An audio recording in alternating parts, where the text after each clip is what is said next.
Browns promoted tight ends coach Tommy Rees to offensive coordinator. They made it officially official during our last topic where they actually tweeted out and sent the release. Guys, thoughts on the hire, and is it the right move to promote a man within the staff of an offense that just finished in the bottom 3, 4, 5? You can't pay attention. That's irrelevant. I think that's irrelevant. He's the tight ends coach. It's not Tommy Rees's fault. Yeah, it's not his fault that Deshaun can't count to 8.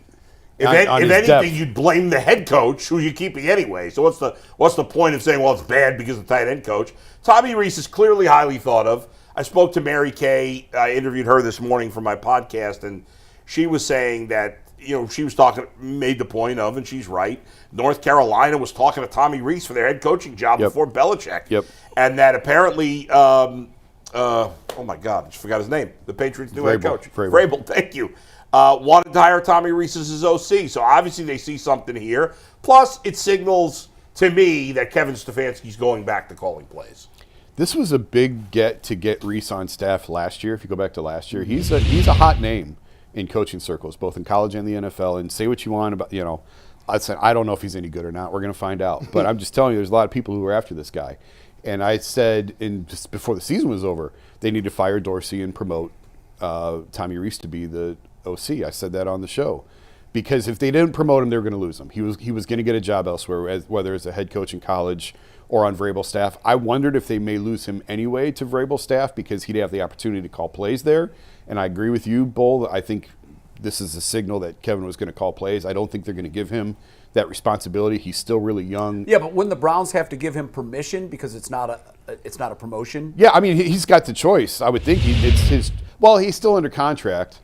So I don't know how that would work, but well, yeah, I mean it's a lateral move, so the Browns could just now it is because they right. I thought you said that you're still concerned that no. Prior to this, I thought he may want to leave anyway. Yeah, I think he could have had his pick of a number of jobs. Yeah, and so he's highly thought of. He was a big name when they got him last year. It was an impressive hire when he came here because of how respected he is. Obviously, he's got the pedigree, and now we'll see. They I won't say they lost, but Drew Petzing was the quarterback's coach here and went to Arizona and is having great success running Kevin's offense out there in Arizona, and it's basically the offense that he brought from here. And so the Browns, rather than lose another young coach that they really like, this was the only move for them to make. If they wanted to keep him, this is what they had to do. I mean, they're going to draft Jalen Milroe now? I don't think it has anything to do with it. Hey, listen, let me get to my conspiracy theory. Thank you, Bull, for setting me up for that. Set you up, set me up, set you up to pass you the ball. You gave it back to me. Now, here's the thing. We just sat here and heard how Tommy Rees was well thought of in the NFL and all around college circles, and his name is a hot name. And my thing is, if you go with a defensive coach and Mike Vrabel, you're gonna. Chances are you can call plays. You can call plays. You get an opportunity to do that. But here's the difference. You see, why would you pass up calling plays for Drake May? Why would you pass up that in New England when you got that infrastructure already? They had to tell him something. They had to offer him something. So if you say, all right, well, Kevin Stefanski, which we all agree, this just means Kevin Stefanski called the plays. This is his office. This is what they're going to do.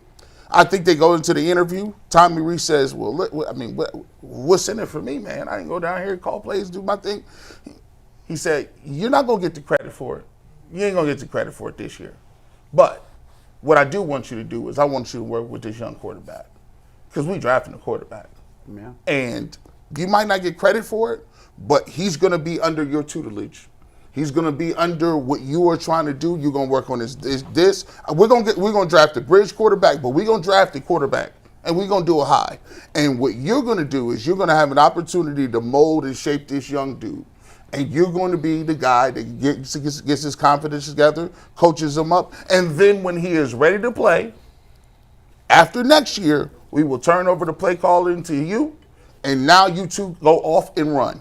And now it sets them up in the correct way. Now you got a young OC that is lock, stock, and barrel, attached at the hip with a young quarterback. You get a bridge quarterback in which Kevin Stefanski says, I get the best out of the bridge quarterbacks. Don't worry about it. I get the best out of these old guys. And then when you guys are ready to go, that next year, and we're going to do it the right way this time, you're going to be able to call plays. Y'all can be creative together. You guys are going to be awesome. So I think this signifies, if you tell me that, and I get to put my mold and my shape and my influence on a young guy that I think they're identifying at this point, that's something that as a young coordinator I would sit on and wait for and be excited about, because I think that is what the plan is. I agree with everything you guys said. I think they got this right. I think Tommy Rees is in the mold of, and you hate to compare him to anybody, but when you just look at his pedigree and his age, it's a little Sean McVay. Mm-hmm. It's a little Kyle Shanahan. It's the trend in the NFL right now. There has to be some pedigree there, and with those guys, there was pedigree. He played the position at a very high level. He's still, I think, third on the all-time Notre Dame quarterback touchdown passing list. He's on Brian Kelly, right? That's pretty impressive. And then he immediately becomes a grad assistant at Northwestern. And then from there, it's back to Notre Dame and Alabama. He's a blue-blooder. And I think he philosophically is on the same page as Kevin Stefanski. I don't know if you've poked around. I would hope that Stefanski was really pushing for Reese. And this is the Kevin his call. guy. This it is felt Kevin like call. it to me. Yes. And I just think that this is a critical position. Whether he calls the plays now or not, this is a very critical spot, and I think they can check the box that they got this one right. So moving forward, let's see what he can do. I'm with you, Bull. I think that this does signal that Kevin Stefanski is going to call plays again, at least next year, and then see where it goes. Yeah, maybe I'm okay he hands with that. it off to him after a year. Maybe after a year we'll he does. That's right. But I wouldn't be surprised if we're talking about Tommy Rees as an NFL head coach in a number of years. I mean, it feels like his trajectory. Sure, yeah. He's 32 years old. He's the youngest OC in the league. And with those other guys like McVay and some of these young coordinators that had success, they get a crack, and they get a crack at it early. And I think he's certainly on pace to do that. And if they get a young quarterback and that young quarterback plays well, even if he don't call plays, and he's the quarterback coach, somebody might try to fast track him in. Like, hold on, let's get ahead of this learning curve here. There have been more desperate moves made in the NFL. That's for sure.